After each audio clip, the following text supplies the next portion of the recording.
여러분, 때로는요, 전쟁을 시작하는 것보다 멈추는 그 순간에 훨씬 더 많은 이야기가 숨어 있습니다.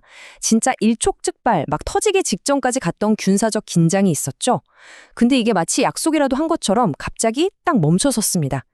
지금부터 이 멈춤 뒤에 숨겨진 진짜 의도는 뭐고, 그래서 돈은 어디로 흐르고 있는지 같이 한번 파헤쳐 보겠습니다. 분위기는 누가 봐도 전면전으로 가는 분위기였거든요. 그런데 대체 왜 멈췄을까요? 그냥 단순히 뉴스만 봐서는 알 수가 없죠.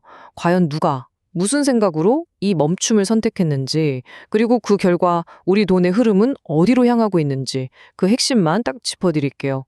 좋습니다. 그럼 본격적으로 한번 시작해 볼까요? 이 복잡한 게임의 판을 제대로 읽으려면 뭐니 해도 지금 이 상황이 정확히 어떤 상태인지를 명확하게 알아야 합니다. 여기서 제일 중요한 포인트가 뭐냐면요. 이 상황이 끝난 게 아니라는 겁니다. 철저하게 계산된 일시정지 상태라는 거죠.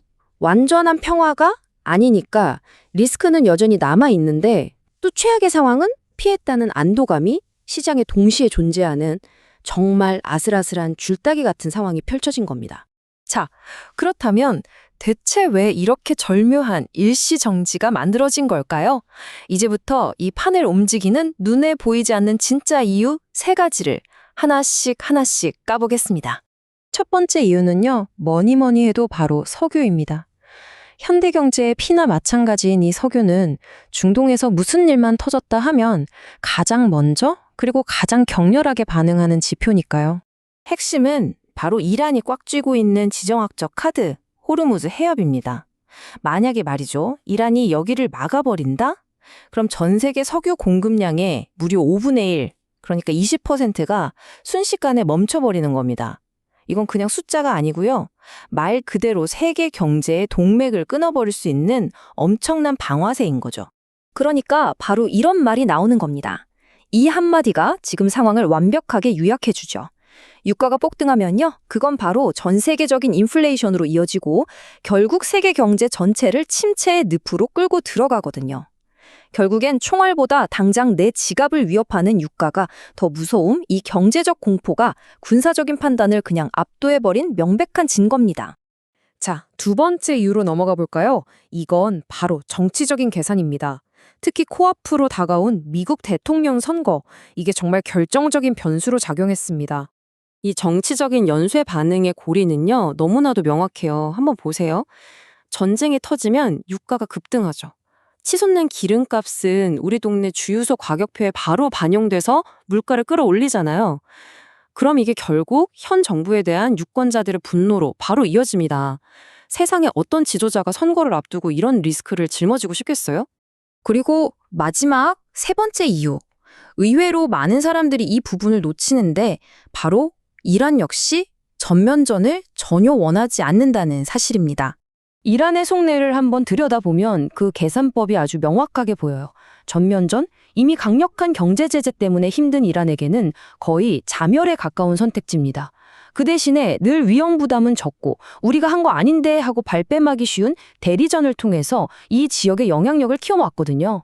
결국 지금 이 상황은 전면전은 피하고 싶은데 체면은 지켜야 하는 양쪽의 이해관계가 딱 맞아떨어진 일종의 관리되는 갈등 상태라고 볼 수 있는 거죠. 자, 왜 멈췄는지 이제 이해가 되셨죠? 그럼 이제 가장 중요한 질문이 남습니다. 그래서 우리 돈은 어디로 움직이는가? 이 지정학적인 줄다리기가 우리 자산 시장에 어떤 영향을 미치는지 직접 한번 살펴보겠습니다. 시장의 반응을 보면요, 이 전쟁 없는 긴장 상태라는 독특한 시나리오가 그대로 드러납니다. 유가는 최악의 폭등세는 멈췄지만 잠재적인 리스크 때문에 여전히 높은 수준을 유지하고 있고요. 주식시장에서는 불확실성이 좀 거치니까 기술주들이 다시 반등하고 있죠.